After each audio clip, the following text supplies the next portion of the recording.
Okay, folks, welcome to another episode of My Life with Robert Burns. Jim Thompson and Douglas Mackenzie here again to talk to another of our cronies from around the Burns world. Hi, Jim. Hi, Douglas. Hi, everybody. How are you doing today? Absolutely brilliant. The 2-year-old's away home about an hour and a half ago, so I'm feeling great. Well, folks, tonight's guest is the president of the Dumfries Ladies Burns Club #1. Cronies everywhere, please welcome Kaye. Hello. Hello, how are you doing? Douglas and Jim. It's lovely to put faces to names. Thank you for allowing me to do this. You may live to regret it. I'm sure we'll enjoy it. We always start with the same question, Kate, and it is, can you tell us a little bit about yourself, please? Yes, I promise it just will be a little bit. I'm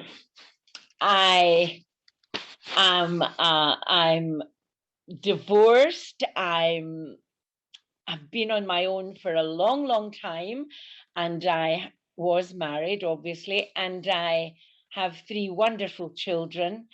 My eldest is my son, Glyn, who has just moved up from Sevenoaks in Kent. He's come home to Bonnie, Scotland, to North Berwick, and it's just lovely. He works for an American company out at the Gyle in Edinburgh. My middle child is my daughter, Vanda, who lives near me in Dalbeattie, and she has 2 wonderful boys, grandma's pride and joy, Oscar and Jude. And my youngest daughter, Ashley, is in Australia. She's a teacher with 2 children, Geordie and Tildy. And grandma can't fly, so therefore I've never been to Australia, but I try and save my pennies and help them to come here. But my life started in Crossmichael, the Michel, on the way up to Ayr from Castle Douglas. It's the first village you come to. Quite a proud wee village. If one person paints their house, the rest follow suit. It's wonderful. So my mum lived there until she passed away 8 years ago.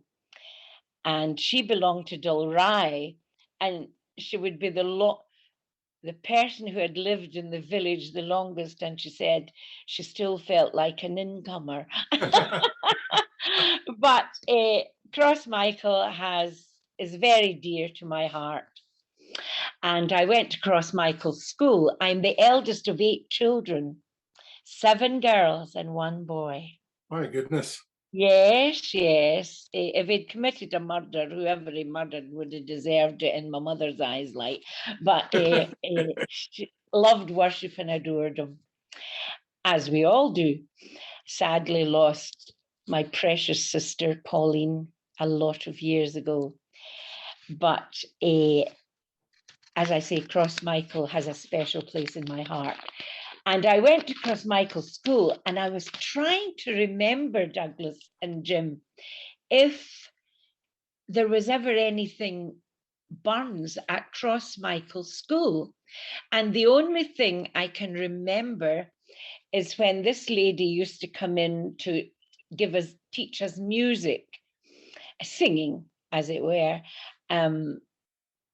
She would, at the certain time of year, which meant nothing to me then, it would be in and around the 25th of January, she would play, I remember, "Oh Whistle and I'll Come to You, My Lad," which I think I was asked to leave the room because I started to whistle, if I remember right.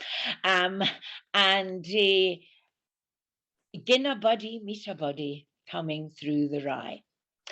So that's all I remember about Burns and Crossmichael Primary. But then, of course, came the big transition from primary education to secondary education up to CD High. And CD High, Castle Douglas High School, was very interested in Burns, both the poems and the songs.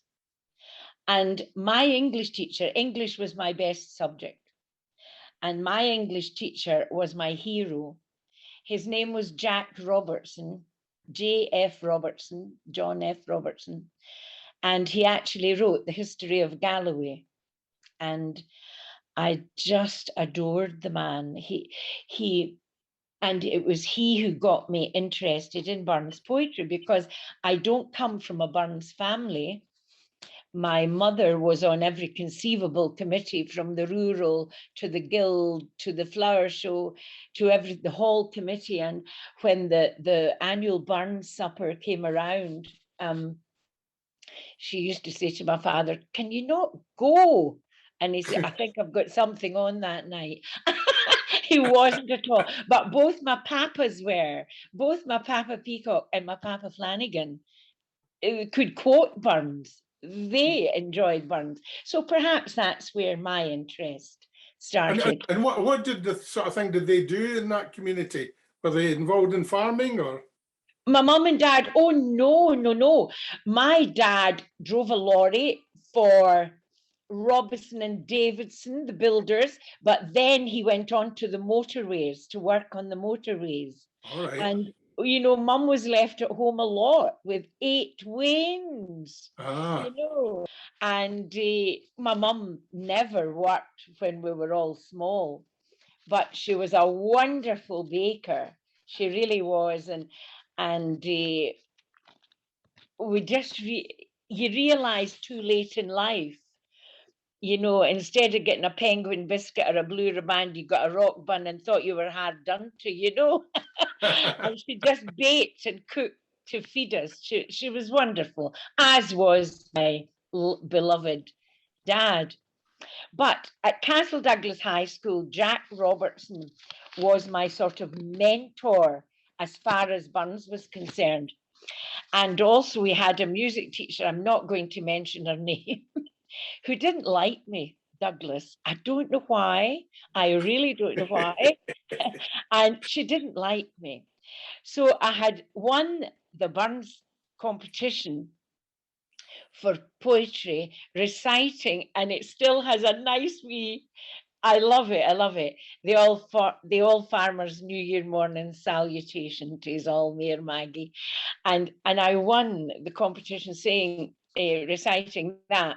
So when it came to the singing, she said, "I'll put you in for it," but she had her favourites, or as they were known in those days, gentlemen, are wee sooks.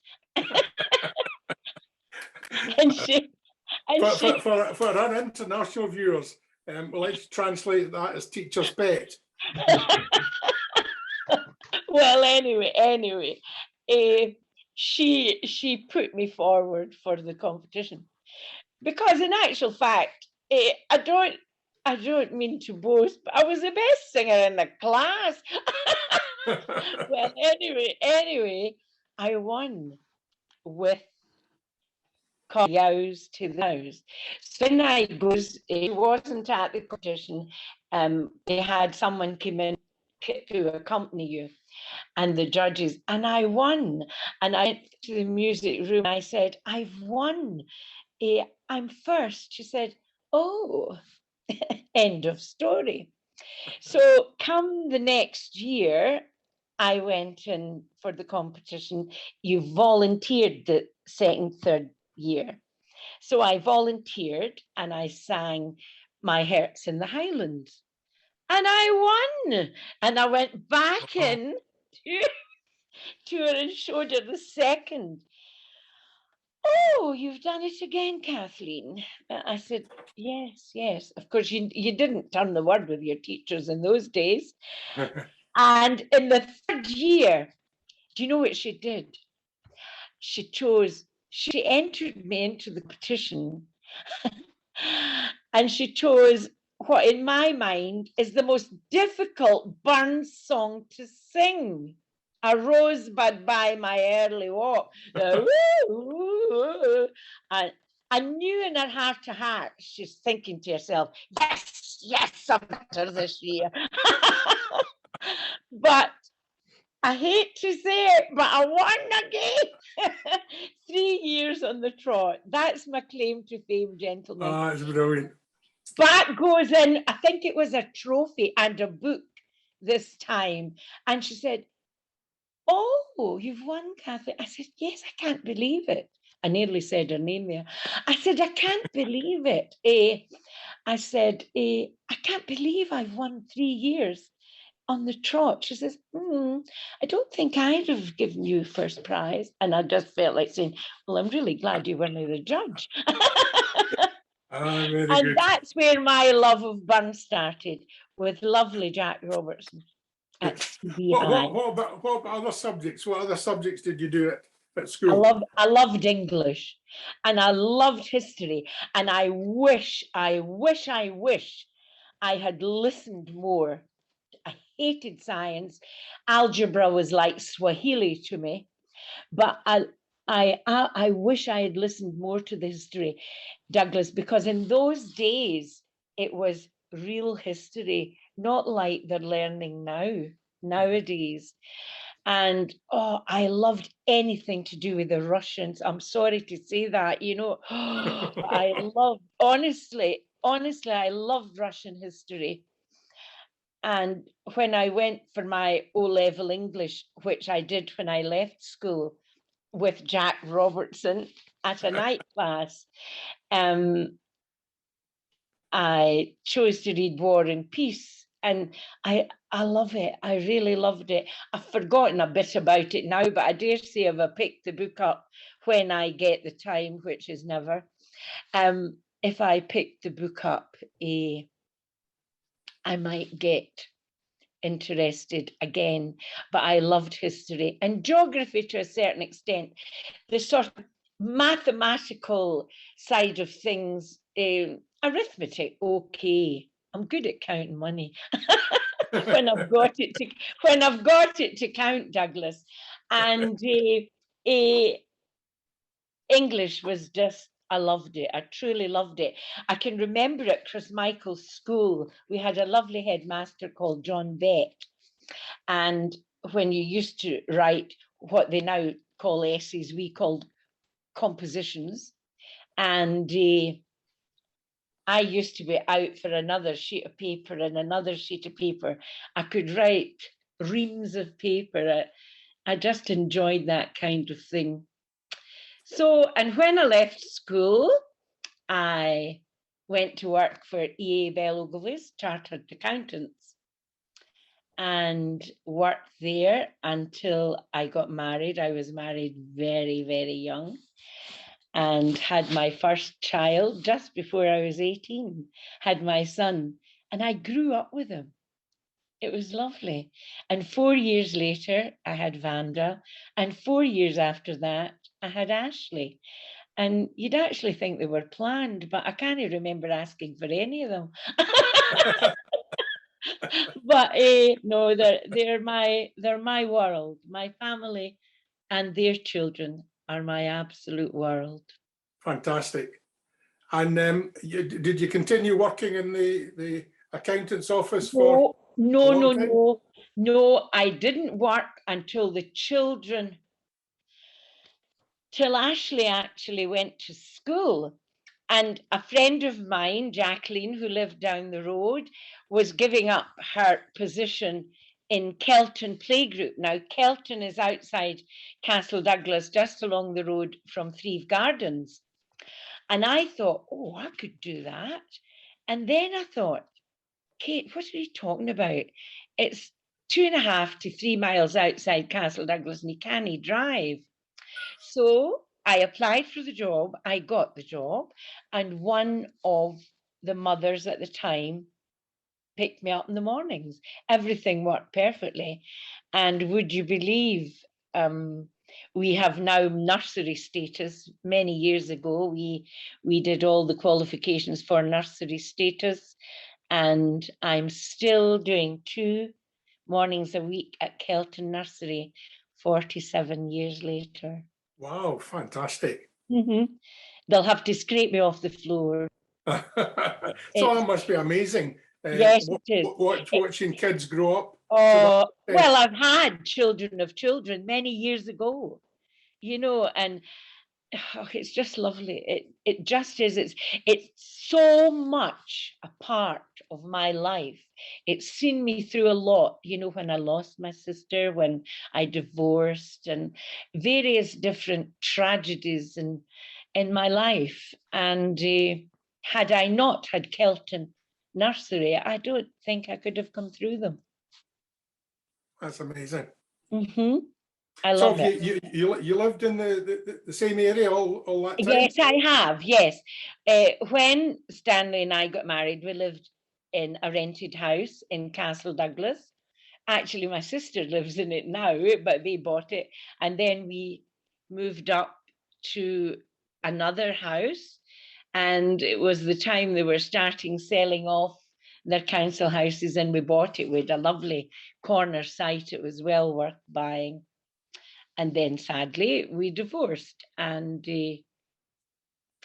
I moved to Spring Home to a rented accommodation. Had passed my driving test by then. First time, I hasten to add. I'll never know why, because when the dreaded tester brings out the piece of wood to wall up the window sill with for the emergency stop, I said to him, "You can just put that away. I'm not psyched up for it yet." And my driving instructor said, "You said what, Catherine?" Well, I think really he passed me because he didn't bear thought me coming up again. But I didn't let him drive though, 39. So relied on other people. They were smashing. They never said to me, "No, I'm not taking you anywhere." It was great, but it gave my independence, Douglas, and gave me my independence. That's tremendous. I'm going to pass you over to Jim in a minute or two and get him to talk to you a bit about your interest in burns. But before I do, I'm interested in Crossmichael School, because did it not become the RSPB offices? Yes, I do believe it did. But there were the children, special needs children had a place. Yes. Did you imagine you knowing that? Well, I know that because one of our New Covenant Burns Club comrades is Chris Rowley, and Chris and Chris was the RSPB warden for that area. Looking at our club. There you go. So there's a world, Douglas. It's a small world. Connection you didn't know existed. But absolutely, yes, it is. I think they still have it as their office. Yes, I think they do. Chris. Yes. Chris is now. Tell them to cut the grass. It's looking very unkempt. I'll pass the message on. But in the meantime, I'll pass you on to Jim and get him to talk to us a bit more about burns. We already started talking about burns, but we'll talk a bit more. Over to you, Jim. Talking to you, yes. Well, normally I would start by asking you how you started with burns, but you already told us that. So yeah. How did you end up being a member of Dumfries Ladies? Well, right. I never was at any. I used to sing a bit, Jim, and there was the most wonderful group of gentlemen. I don't know if you're too young to know anything about them. They were called the Durham Fiddlers, Kirkpatrick Durham Fiddlers, led by the most wonderful, wonderful man, the late great Jimmy Wilson. And he and a lot of like-minded men, and they were all then in their 70s and some in their 80s, and the money they raised for charity was unreal.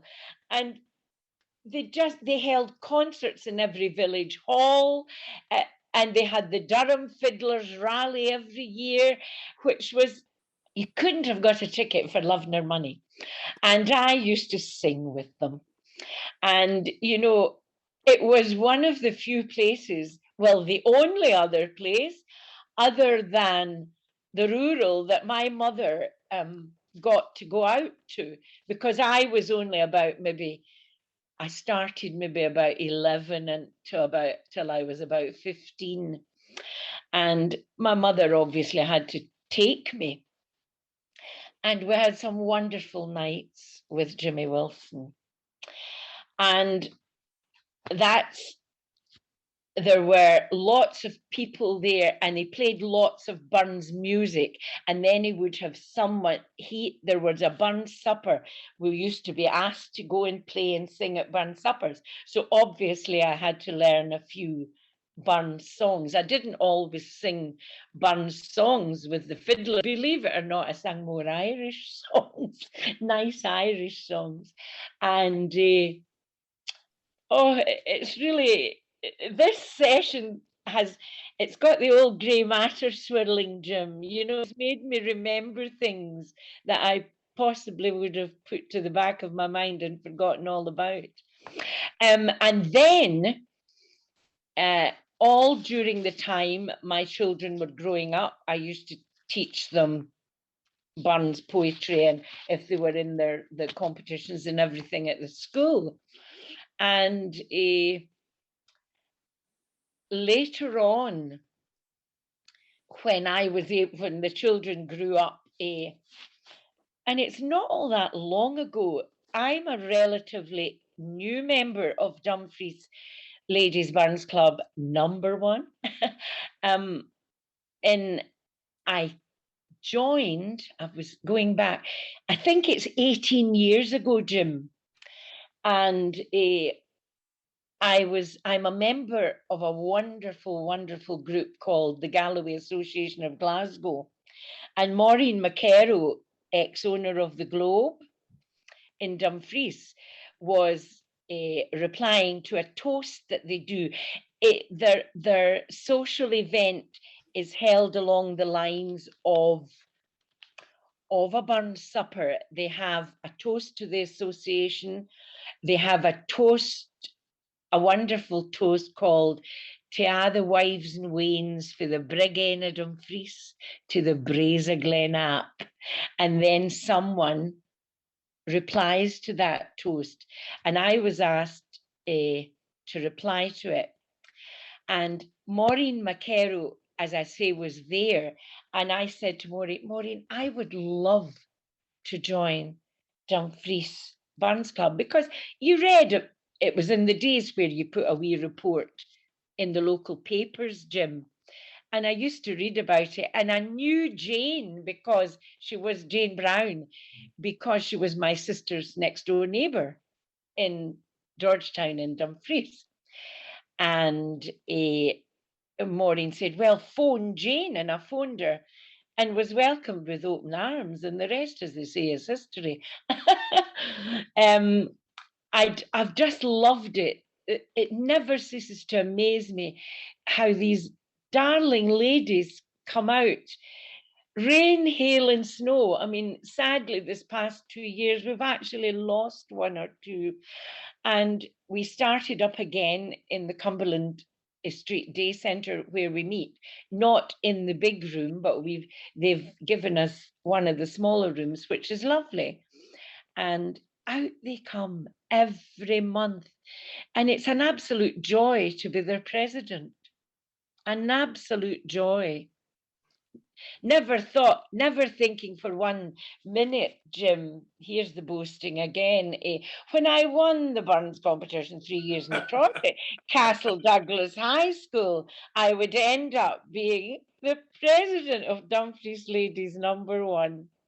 I'm absolutely honoured and privileged. Well, this is a special year for the club. It isn't. Well, 2 years ago it should have been. You know, it's been awful. And we have it. Oh no, I'm too scared. It was unreal. It just, I suppose we're not the only club that happened to, Jim. It would happen to a lot. But I'm learning every I won't say every day because I don't read Burns every day, but I'm learning from a lot of people. I'll never, ever know as much about Burns as Jane does. I'm in complete awe of the woman. She's just amazing. If I need to know anything, I'm on the phone like a shot out of a gun. But I'm only learning about some of the poems. My mother's name was Violet. And it's only recently I found a wee, I think it's 4-line poem that he wrote about a wee violet. And I'm going to get it printed out and give my sisters and my brother all one. I just found that out recently. And I have my favourites.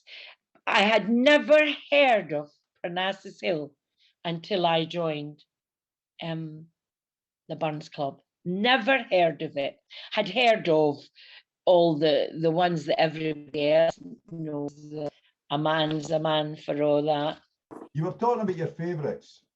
Yes. So tell us about Parnassus Hill. Well, somebody, you have a reader of mine at our meetings, and somebody stood up and said, I'd like to read O Were I on Parnassus Hill. And I thought, what? Never heard of that before. And this was like 18 years ago.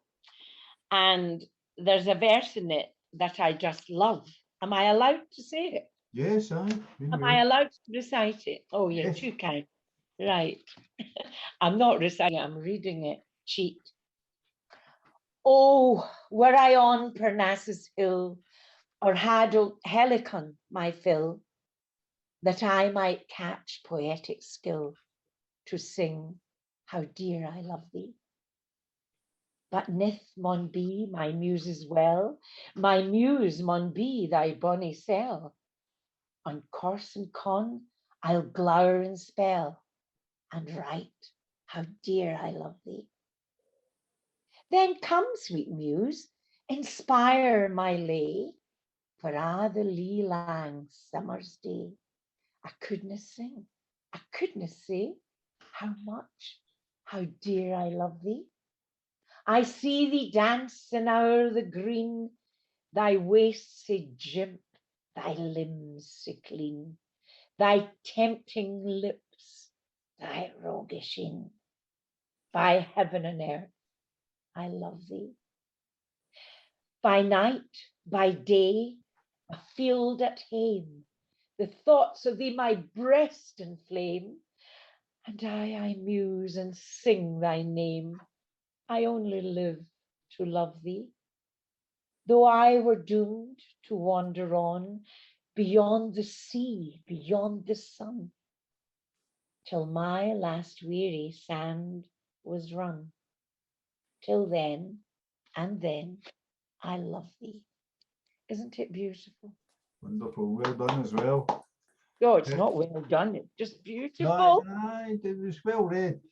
The thing about that poem is it's Burns, you know, and all sorts of issues in terms of his travel from Auckland down to Ellisland and being a Newcomer boy originally, obviously Corson Cohen's right next to the town. And Yes, I've only learnt that as well. So I thought Parnassus Hill, I thought, where in the name of God is it? well, Parnassus Hill is Burns showing off his Greek mythology. Well, I gather, I know that now.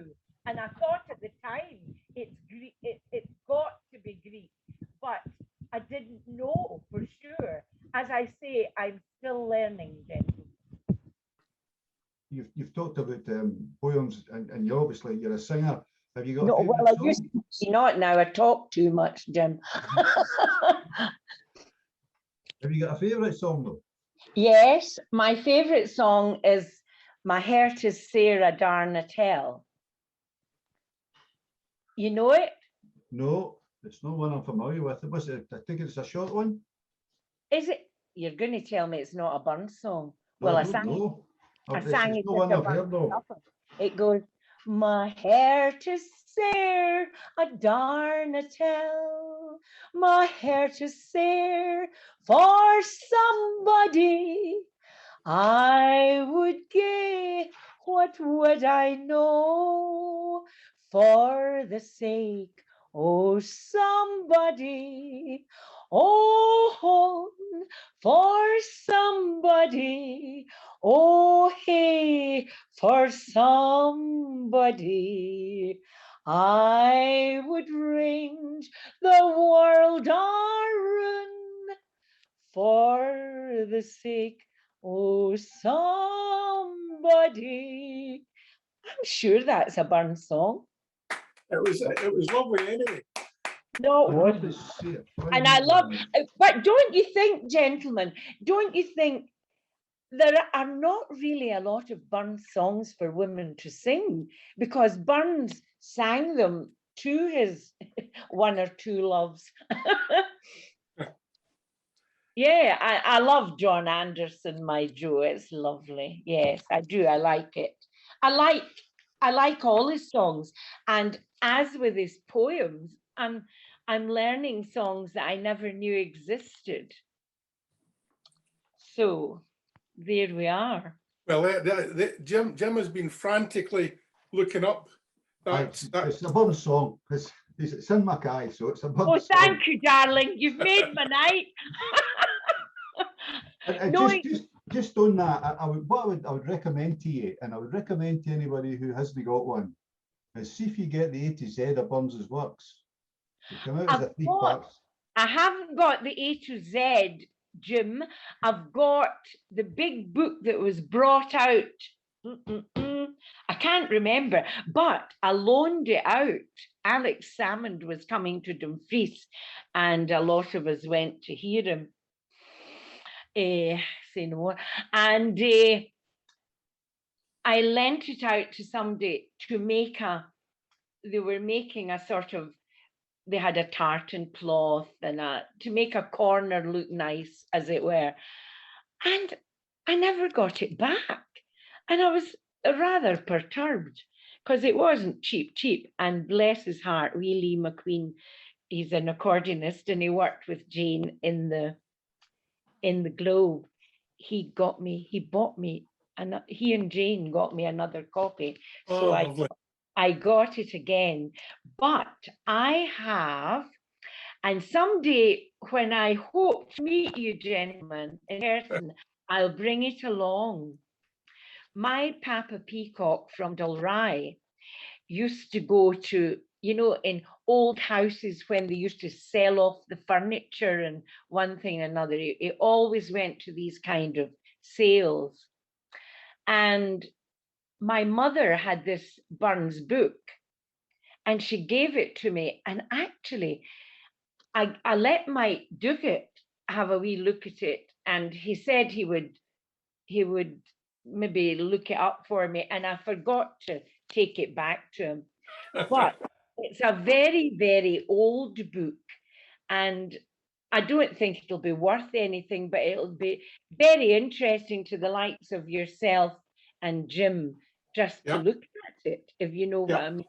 Well, we'll look forward to the opportunity to meet and see your book. Love to. Come down to Dalbeattie and sit round my dining table. The last time I was in Dalbeattie was in a scout camp when I was 14. At Skrill? No, it was, what's the beach called near Dalbeattie? Sandy Hills or something like that? So it was there. So my goodness. A few years ago. 2 or 3 years ago, absolutely.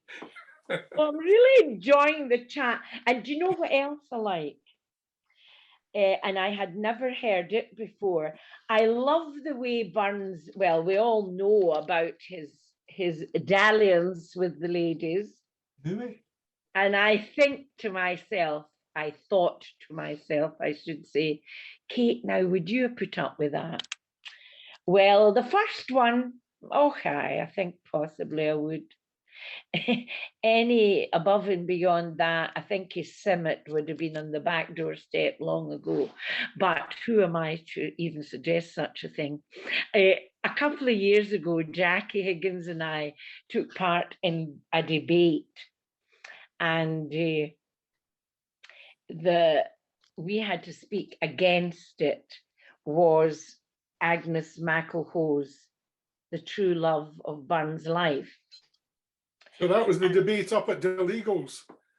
What, my dear? The debate up at Delegals at New Cumnock. Yes, yes, it was. And, Urban Ladies. and we did it by Zoom. We It did, was two darling. years ago. Yes. Well, anyway, Douglas, it was quite difficult for me because I'm afraid, speaking against the motion, you know, I thought to myself, well, the jury's still out in that with me. I'm afraid, Douglas, you maybe don't want to hear that, but Jackie firmly believed that Jean Armour was the love of his life. And as I say, with me, the jury's still out. So that's it. It was a lovable rogue. I know quite a few of them, Douglas.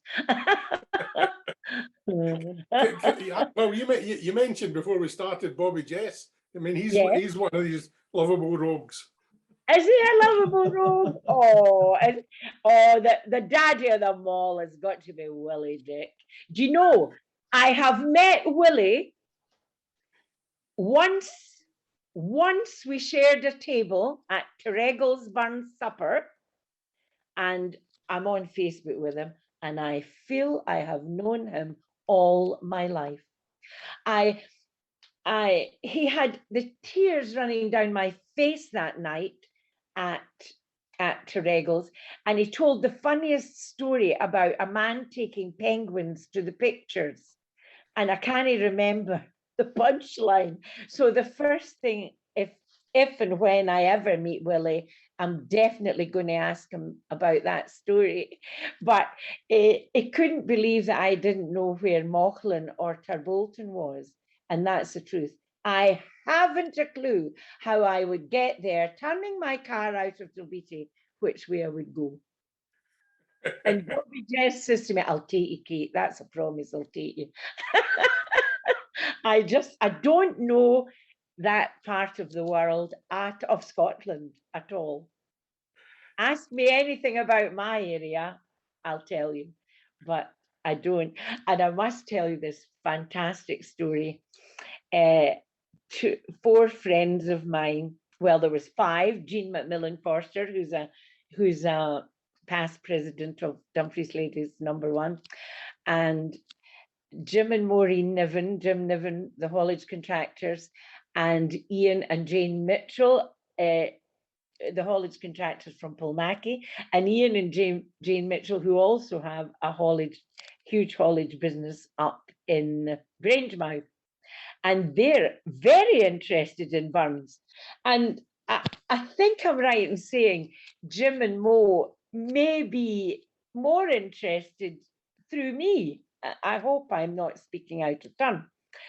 But I said, look, why don't you come down? We used to hold a wonderful coffee morning out at Ellisland in March.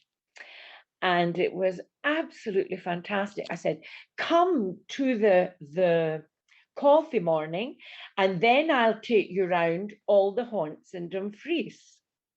And it was just at the time where David Thompson was in the throes of buying the Globe. There was workmen all over. I said, we'll go to the Globe for some lunch, a bowl of soup or something.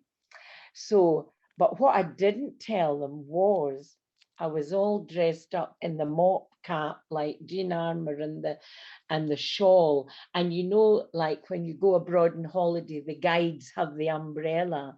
And you walk through Dumfries like this from the car park across to St. Michael's Church. I stopped the traffic. They were absolutely killing themselves laughing. And I was just waiting on somebody shouting, get out of there, you know. But we had the most wonderful day, and we stood at the mausoleum. None of, well, Jean obviously had, but none of them had actually been to see the mausoleum. I get quite emotional just looking at it. And the fact that I've been able to lay a wreath twice at it just blew me away. And I made them stand up, and we sang A Man's a Man for all that. And all of a sudden there was people coming from behind gravestones and taking photographs, and it was just lovely. And we ended up in the Globe for a bowl of soup. So it was great. Me with the umbrella and the mop cap, and hoping that nobody recognised me. But hey, oh. Do you have any plans for any other celebrations related to your 90th anniversary? No, we're that relieved, Douglas, to get it over. So relieved. And for it to have been the wonderful success it was. And it's just, I was so nervous. I was frightened to do something wrong. But I mean, when you've got people like Brian Goldie and Jane, and when it comes to entertainment, John Caskey, you can just leave everything in his capable hands. And he and Willie just entertained, and young Rose Byers and Avril Kerr, who was to recite for us, sadly wasn't very well. And she didn't get to do it. And Brian jumped in, and so did we Rose Byers. It was wonderful how people can just feel they want to be a part of it. And Brian recited to Robert Aiken, and I love that poem. And I love the fact that Burns, as well as the ladies, could really appreciated his friends, because there's nobody on this earth appreciates their friends more than I do, believe you me. I can adhere. That's a lovely sentiment. Right. And what are you planning to do? You're 2 years as president of the club. Yes, I got a wee extra year because of COVID, of the lockdown. So I'm ready to hand over to Jackie in September, where hopefully, I don't think this bad bug, as it's known at my nursery, gentlemen, I don't think it's going anywhere fast. We're really up high again. Our numbers are up. Yeah, So, it's certainly a concern. yes. Well, I had it in January, but touch wood, I wasn't ill with it, because by then I'd had my three jags.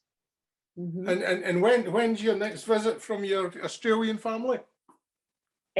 Well, as soon as this goes, and as soon as she's just moved out of the city of Melbourne to a lovely little township near Geelong. She's a teacher, Ashley, and she's a good teacher. And our children are water babies, and she's practically living on a beach and enjoying it. But their autumn is at the moment. Yeah. And I'm always phoning up, and she answers the phone, and it's the middle of the night, Grandma forgets the time difference. Well, if she ever gets the opportunity, I can recommend the Robert Burns Club of Melbourne, because they're very, very welcoming. Oh, there you are. And I'll tell you something, Ashley, my wee Ash would be an absolute asset. She really, really would. She had when she first went out there and was teaching in Melbourne, I'm going back a few years now, she's 48. And she said, "Oh, Mum, you'll never guess." She said, "I had my school choir in the big shopping mall in Melbourne. And I taught them to sing, 'I love a lassie, a bonny, bonny lassie.'" And she says, this woman came rushing up to me. "Oh, darling, you've absolutely made my day." She said, "Oh, you're obviously Scottish. I am from Aberdeen." And she says, "I never expected to see anything like this in Melbourne." And I said, "But Ashley, you're not a music teacher, darling." She says, "Well, they didn't know that, Mum." and oh, they were delighted. So very good. Well, you gave us an extra wee song there, and I was hoping that before we end this episode, we could maybe persuade you into one more, because you'd mentioned John Anderson, My Joe, and I think that would be a beautiful way to finish off, Jim. What do you think? Yes, I think I know it. the song and then the credits. No. I think I can't find it, but I think I know it. It's been an absolute joy talking to you. An Well, absolute joy. it's been lovely talking to you, And I can't wait to meet you both. that'd Till be tremendous. Kate's dining table. We'll have a Burns do. We'll get Willie and Bobby and Jane and Jean and Jackie and Uncle Tom Cobley and all. Right, I'll try John Anderson. Right. That'd be lovely. John Anderson, my Joe, John, when we were first acquaint, your looks were like the raven, your bonny brow was brent, but now your brew is belled, John. Your locks are like the snow, but blessings on your frosty pow. John Anderson, my Joe. John Anderson, my Joe, John, we climb the hill together, and many a can today, John, we had in another. Now we maun totter done, John, and hand in hand we'll go, and we'll meet together at the foot. John Anderson, my Joe. Oh, That was lovely. It's fantastic. So, Kate, it's been tremendous talking to you. I've loved it. I've really been quite excited about it and scared in equal measure. So it really just leaves me to say one thing, and that's to say thank you for telling us about your life with Robert Burns. Thank you. It's been a joy. Thank you. Lovely to meet you, the other Jim Thompson. Spud.